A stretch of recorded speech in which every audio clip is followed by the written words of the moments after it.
தன்னை மறந்து மண்ணில் விழுந்து இளமை மலரின் மீது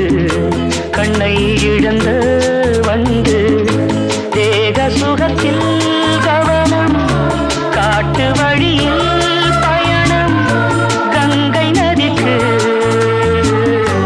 மண்ணில் அணையா இளமையெனும் பூங்காற்று